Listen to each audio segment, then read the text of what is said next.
দুইটা সময় তওবা করে লাভ নাই। একটা হচ্ছে মৌতের যন্ত্রণা শুরু হয়ে গেলে, মৃত্যুর যন্ত্রণা শুরু হয়ে গেলে আগে পা থেকে শুরু হয়ে আস্তে আস্তে গলার দিকে আসে।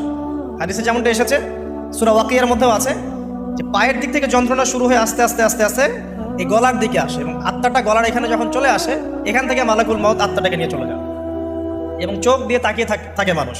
রুহটা চলে গেলে মানুষ চোখ দিয়ে তাকিয়ে থাকে, দেখবেন এই কারণে মৃত ব্যক্তি তাকিয়ে থাকে, চোখ খোলা থাকে।